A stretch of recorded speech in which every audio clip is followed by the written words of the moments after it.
Kissing is really nice. We know that, right? So you could end up in a situation where you almost like the kissing more than you like the person. And my biggest tip is not to ever use physical intimacy to grow closer emotionally. And lean into chastity. It's not denial, it's devotion.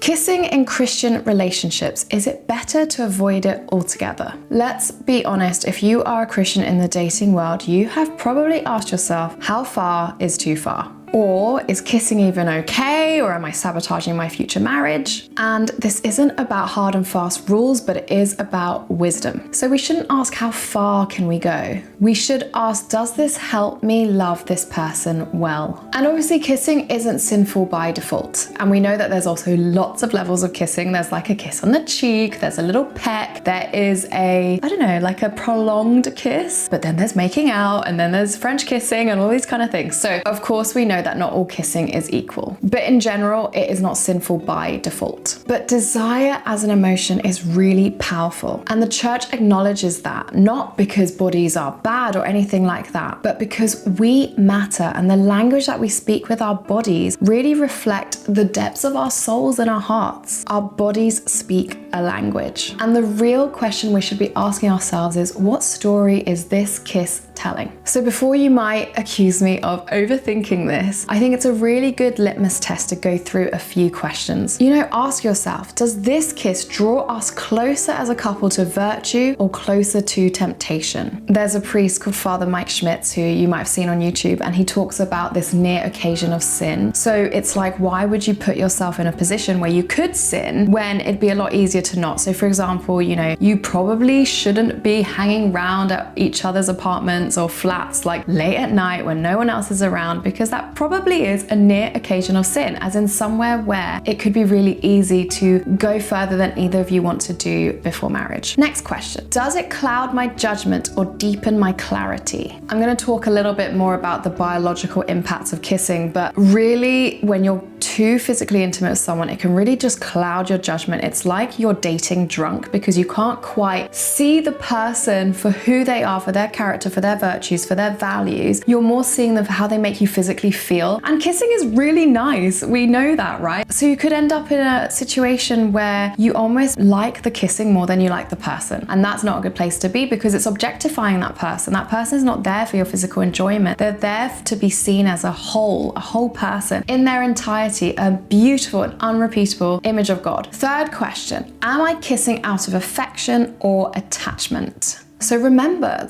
kissing can be addictive. It definitely releases dopamine and all these other things that are going to make you feel really good and like you want to kiss more. So make sure that your intentions of the kiss are right. You know, is it just to show this person that you really care? Or is it because it feels really good or it physically feels great? You have to kind of ask yourself that. Is there an attachment or an addiction, or is it pure affection? And finally, would I feel peaceful explaining this dynamic to my future spouse? I think it's really important to know that you're not married until you're married. So until you are married, this person might not end up being your spouse. And how will that feel? You know, if you guys break up, will you feel that you treated each other with respect, with dignity? If you bumped into them in a few years' time and you saw them with their spouse, that you would feel like, I treated this person really well when I thought they were mine? Or would you feel uncomfortable and awkward? So it is always really good to keep your future spouse in mind. That's not to say that you have to be like 1800s, can't even be in the same room together, but there has to be this level of respect for your future spouse, even if at the moment they're a hypothetical idea. And remember that there is a big difference between affection and arousal. Affection strengthens friendship and it strengthens your relationship, while arousal demands commitment. I mean, what is the point of arousal, right? God gave us these feelings of arousal to eventually lead to the marital act, which is sex within marriage, which of course is unifying and open to life and can be procreative, and there's something really amazing about that. But without that finality, what is the point of arousal? Because you can't complete it it outside of marriage. So you really do have to question that as well. And my biggest tip is not to ever use physical intimacy to grow closer emotionally. I think it can be really tempting, especially in this hypersexualized culture that we live in, where you can see, you know, like, I don't know, a couple meet and then they have a one night stand and then all of a sudden they become a couple because it was, you know, kind of the basis of it was this physical closeness. And then they built this emotional closeness off of that. And that we know is disordered. That's not the right ordering of things. So don't use physical closeness to get that emotional intimacy. And I know there are situations where it just happened, but the thing is it really just never happens. There's always a stepping stone of ending up, you know, going further than you would have wanted to. And it's really important to acknowledge that, because people don't really fall because of one kiss. They fall because they lose their boundaries over time. And the danger isn't kissing in itself. The danger is bonding faster than you're discerning. Because when you're physical with someone, you start feeling more attached to them than you might actually be. You might not actually know this person very well. And let's talk biology and what actually happens when you kiss someone. So when you kiss, your body releases dopamine, which is like the bonding and pleasure receptor. It also releases oxytocin, which is the attachment and trust kind of hormone. So you really get that love feeling. And then you also get serotonin changes, which affects your mood and emotional regulation. And when you look at these hormones and the ways that your bodies are reacting to the kiss, it is incredible how God designed kissing, but He wants you to do it in the right context. And our bodies, our minds, and our hearts can't tell the difference. So if we are kissing someone, our bodies will just assume that we are in this committed, long-lasting relationship when we might not be. So when Christians urge caution, it's not about being dramatic, it's just about being realistic. It's about the reality of our bodies and our hearts and how we grow attachments to people. Because our bodies can't distinguish between just a cheeky kiss and this is my person, this really matters. The body will always assume meaning, and the body speaks before the heart catches up. So remember that the church is not anti-pleasure. God is definitely not anti-pleasure. He built us this way, but God wants us to enter into love that lasts. And we know that love grows in truth, in patience, and in freedom, rather than urgency or pressure. So remember that, you know, approaching your relationship in a holy manner isn't about repression. It's about direction. It's about directing your desires in an orderly way that protects both you and the other person. In fact, it doesn't just protect you and the other person, it protects you, the other person, and your future spouse, whether it's that person or not. Love never asks someone to override their conscience. And just remember why your future spouse matters, even now. Because if this person doesn't end up being the person you marry, why would you want to give them the level of intimacy that belongs in marriage? Don't forget that kissing is a form of foreplay. And outside of marriage, there's just nowhere for that desire to go. So just a reminder that sex is ordered towards unity, openness to life, and a sacramental commitment. Sex was designed by God for husband and wife. And yes, side note, engagement doesn't count. You're not married until you're married. So let's just be honest and human here. I get it, you want to be close, but acting like desire has no consequences is a real injustice to the truth, to the realities of what it feels like when you're with someone that you really like. Chastity isn't about pretending you don't feel anything. It's about loving someone enough to protect the both of you and your future spouses. So remember that every couple's boundaries will look slightly different, but what really matters is that shared intention, the fact that Jesus is at this heart and center of your relationship, honesty so you can really talk about this openly, and reverence for each other, for each other's souls, and for your future spouses. And yes, it may be one another, but it may not. Because real love doesn't say like, what can I have right now? What can I take now? It asks, how can I love you well and appropriately in the season that we're in? How can I love you well even if it doesn't last? How can I love you well today in the situation, in the time, in the day that we find ourselves in? And lean into chastity. It's not denial, it's devotion. And I think that mindset can be really helpful. But yes, as always, would love to hear your thoughts about kissing in a relationship, in dating, in engagement even, and how you've approached it and your thoughts to it. So please do leave a comment below. And don't forget to subscribe to Salt for more content about dating as a Christian and how we can do that, keeping God at the heart and center of our relationships and our lives. As always, God bless, and I'll see you in the next one.